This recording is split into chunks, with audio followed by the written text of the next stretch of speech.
All right. Well, hey, welcome into Rocked On Detroit Lions, part of the Rocked On Podcast Network, bringing you some Terrion Arnold coverage today. We're going to talk about the Detroit Lions first round, number 24 overall draft pick. Great job, Brad Holmes, Dan Campbell, Aaron Glenn, the entire team for making this happen. What an opportunity for Brad Holmes to move up into the first round, about 5 spots to grab Terrion Arnold after what was a crazy offensive display for about the first 14 picks before the first defensive player came off the board, Dallas Turner. And then there's Terrion Arnold at pick 24. The Lions move up, make their move. So I want to start with a couple of comparisons here. I've been hot on the cornerbacks for a few seasons now. Last year, I projected Devon Witherspoon to be the first overall corner when many others did not. And he was at pick 5 to Seattle just before the Lions were going to pick at number 6, which then prompted the Lions to trade back to number 12, taking Jahmyr Gibbs. I do believe that Devon Witherspoon was on their radar. It just didn't make sense to move up to pick number 5 or any earlier to try to grab him, hoping that he would actually fall to number 6. So I did a slight comparison here, and I just want to point out, some of the athleticism in size comparisons here. So overall, Terrion Arnold has an athletic score of 70 per the NFL.com Combine Draft Profile, production score of 90, and an overall total score of 85. Devon Witherspoon, he graded out, he graded out as, well, according to PFF, 92 overall in 2022. There wasn't really any sort of a grade by NFL.com because he did not do anything at the Combine. But when you look at his production and you do compare it to Devon Witherspoon, it's very similar in their last season of college. So Sauce Gardner was the other comparison here. He only had an athleticism score of 74, which is just 4 points better than Terrion Arnold. And Sauce Gardner's production score of a 97 was 7 points higher than Terrion Arnold. And then his overall score of 88, just 3 points higher than Terrion Arnold. Now, none of this really matters, right? I'm just pointing out that Terrion Arnold is in the conversation here. It makes perfect sense as to why he should have been the number 1 overall corner taken. Quinton Mitchell was, the first overall corner taken, but I do believe that Terrion Arnold was the better cornerback in this class. So Sauce Gardner ran a 4.41, obviously had a much better 40 than Terrion Arnold. Terrion Arnold ran a 4.5 flat. Devon Witherspoon at his pro day ran a 4.46. So it's very similar, right? You're less than a tenth of a second off.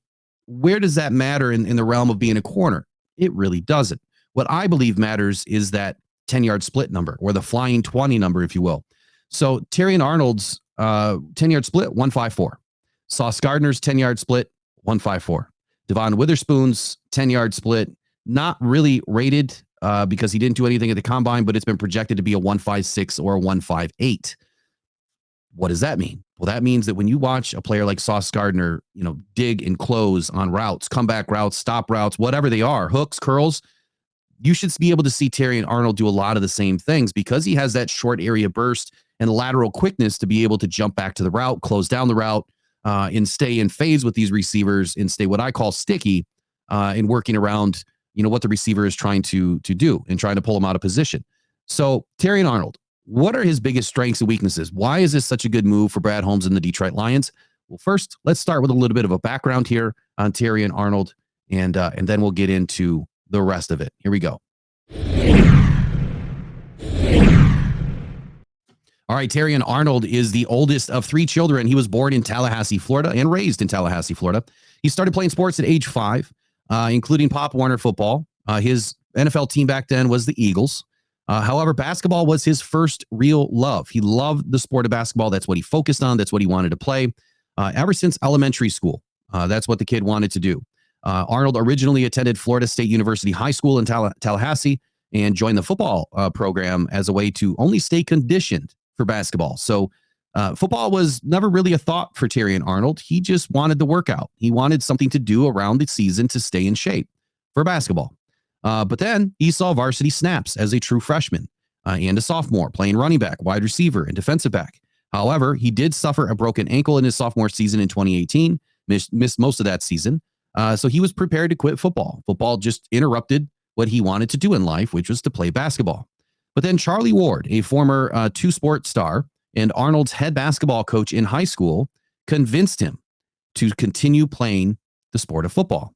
And after his Pop Warner coach, Ed Hill, was then hired as the head coach at John Paul Catholic High School, Arnold then transferred to reunite with his former head coach at John Paul, which was a small private school. And he did that for his last two seasons, or last 2 years of high school, junior and senior season. He played both ways as a defensive back, corner, and safety, as well as wide receiver. And he had a breakout season as a junior with 103 tackles and 1 interception. And as a senior, he finished with 49 tackles and, get this, 4 interceptions, 2 returned for touchdowns. It was named a first-team all-conference in 2020 Defensive Player of the Year. So a sport that he didn't want to play, he's doing pretty good at. Not hearing a whole lot about basketball anymore. He did earn an invitation to the All-American Bowl. He played varsity basketball all 4 seasons of high school and led John Paul Catholic School in scoring 16.6 points per game. As a senior, he also averaged a 3.8 GPA. Pretty smart guy, man. He also ran track, sprints, jumps, relays, set personal best, 12.04 seconds in the 100, 23.92 in the 200, and a 22-foot, 8-inch long jump. This kid can move, and he can jump. A 4-star recruit, Arnold was the number 3 safety in the 2021 recruiting class and the number 12 overall recruit in the state of Florida. He ranked number 51 nationally. Known more as a basketball recruit, he did receive his first football offer from Rutgers after his sophomore season. His recruitment then exploded after he transferred to John Paul Catholic High School. And during his junior season, Arnold added offers from major programs like Alabama, Florida State, Georgia, LSU, Miami, Penn State, and then Texas A&M. He also had several schools, including Georgia Tech and Illinois, also offering him for both basketball and football to be a dual player. Ultimately, though, Arnold narrowed down his final choice to Alabama, Florida, and Georgia before ultimately committing to then the former head coach Nick Saban at Alabama on signing day. He ended up being the number 5 recruit in Alabama's 2021 class behind J.C. Latham, Tommy Brokermeyer, Dallas Turner, and Kool-Aid McKinstry. Heck of a class.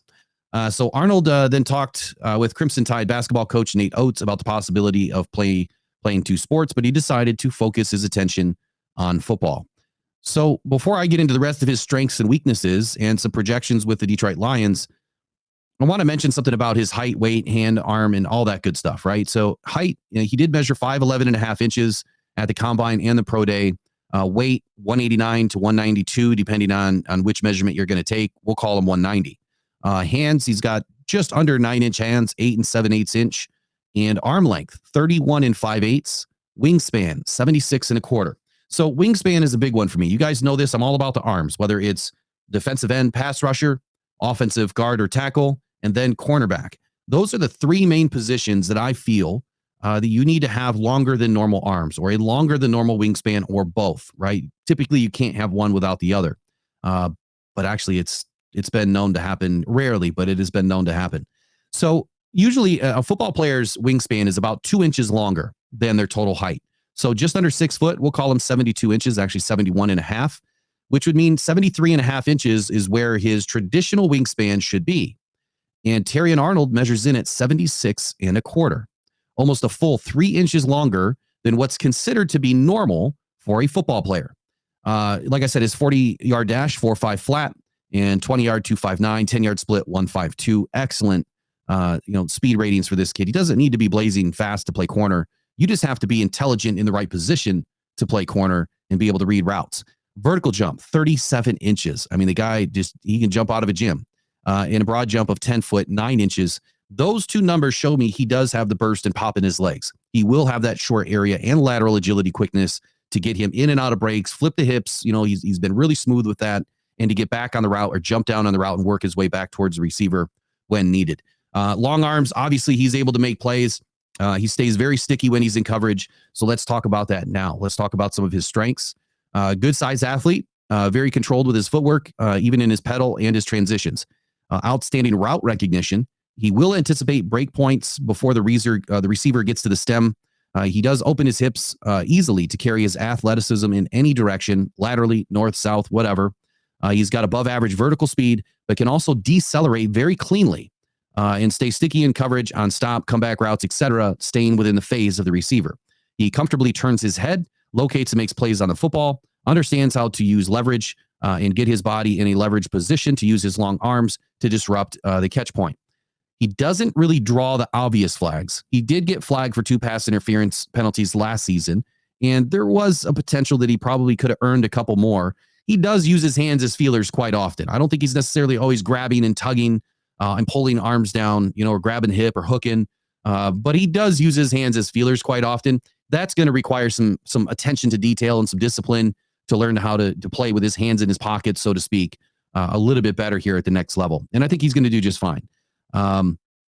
He's above average run defender for the position and minds the contain angles very well. So Terrion Arnold is not afraid to mix it up. He's not afraid to come down and hammer down into the slot or up into the nickel area and take on the runner. He has no problem coming up to make the hit, making contact, first contact. Matter of fact, I think he welcomes it, right? He's a disruptor. He's a physical corner. He fights through the blocks. He hits like a safety. He loves to compete. He doesn't take plays off. And he carries himself very well with charisma and mental toughness desired at the position. If you guys have not watched or listened to the Rich Eisen interview with Terrion Arnold, might have came out yesterday or this morning. I can't remember now. The kid's just extremely smart. And you can just tell he's comfortable. He's poised. He's energetic. He's witty. He's even funny. Very, very good prospect here. You can tell why he fits exactly into the Brad Holmes mold.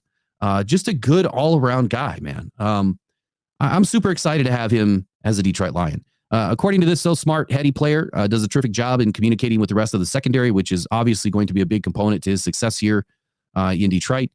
He was an outside corner. He was an outside-only corner in 2022.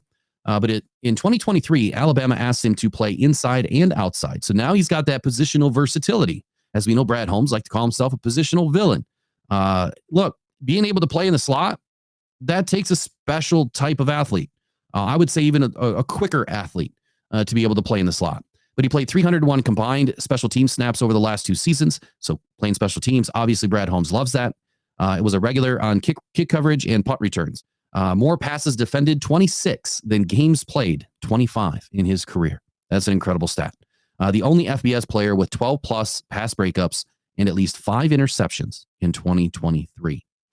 A couple weaknesses for this guy. Not many, though. Some believe that his flying 20 speed of 191 is just not good enough. I don't believe that, the flying 20 or the 40 really have much to do with being a corner. I mean, they are time-tested time trials to kind of give you an idea of their straight line speed, their makeup speed, their top-end speed. Are they going to be able to, stay on the fly routes? I think he's fast enough. At 4.5, I don't think he's going to have a problem. But he is guilty a little bit of turning his hips prematurely because he loves to anticipate. And sometimes you anticipate a little bit too much. You don't stay disciplined. It can get you in trouble. So again, that's going to be something that's technique driven. He'll have to learn the discipline. He'll be fine. He'll get coached up. And I'm sure that he'll fix it. They're also saying that he has average makeup speed. And he might, but that 1.52 second split, I would say speaks otherwise. I didn't see any coverage issues or makeup speed issues on any of the tape that I watched. So I'm not real sure what they're saying here, but everyone has deficiencies. Everyone has a weakness. It's how you utilize those deficiencies or weaknesses to better other parts of your game and overshadow those weaknesses by playing stronger in other areas of your game. And he has way too many areas of strength where Terrion Arnold is going to, be upended by anybody because of a weakness. He played plenty of press in college, but wasn't asked to jam or reroute at the line. So this one is going to be something that he's going to have to learn. He's going to have to learn how to get more physical at the line. If AG wants him to come up and press and jam and reroute these wide receivers, which I was begging for last year, we didn't do hardly any of that at all last year. So is that going to change this year? I would lean towards no, but we do have physical corners in-house now. Carlton Davis and Amik Robertson are both more physical than what we've had in the past. So there could be a changed AG scheme with this, but I'm not going to say this is going to be a deficiency for him. He just wasn't really asked to do a whole lot of it. It's not to say that he can't. He just needs to learn to do it and learn how to do it so that he doesn't put himself in a bad position. He does play with acceptable play strength, but will be driven, according to this report, from the play at times by blockers. So overall summary of Terrion Arnold. 2-year starter at Bama. He worked primarily a left outside corner, same area as Carlton Davis. And he would follow receivers to the slot. So he was following the receivers in and out of the slot. And this is what I was saying the other day. I'm hoping that this defense gets to a point where our corners can pick out a guy and that's their guy, and they're going to follow him wherever they go. If they're in motion, they're going to follow him in motion. If they move to the right side, they're going to go to the right. They move to the left, they're going to go to the left. They come park in the slot, they're going to go to the slot. We have not seen that yet. And I believe the reason why is we haven't had the talent and the speed or the right type of corner to be able to do that with, because it does take a special player to be able to travel. It's not easy. And honestly, it's not done as often as it used to be done in the past. So I think that that's, a great positive for him, that he's used to traveling. Now, he did play 24% of his snaps on the inside in 2023 in the slot. So that means that he can play inside when needed, and definitely got, his feet wet there. After redshirting in 21, playing part-time rotational role in 22, he led the SEC in both passes defended and interceptions in 2023. So he's got the skills to pay the bills. I'm super excited to see this guy work within this defensive scheme that we do have, that, maybe AG is going to, pull out a few stops this year. Overall, Arnold offers an ideal blend of cover athleticism and competitive makeup. He has the ball skills to make plays at every level on the field. He is very scheme versatile and has the talent to work inside and outside. He's a positional ninja, or positional, versatile, as they like to say. He can be an NFL team's number one. I'm not saying that I want to see him start there. I'd love to see him kind of work his way in and maybe not put his feet to the fire, so to speak. But he definitely has a skill set similar to that, according to this report of Jalen Johnson. Now, that would be incredible if he does end up turning out to be like a Jalen Johnson. I'm already pegging this guy as a top 4, top 5 Brad Holmes pick in the history of Brad Holmes picks throughout the draft, whenever that ends, whenever, Brad Holmes' time in Detroit does end. I think this guy is going to be a big time playmaker for Detroit for many, many seasons to come. So that's it.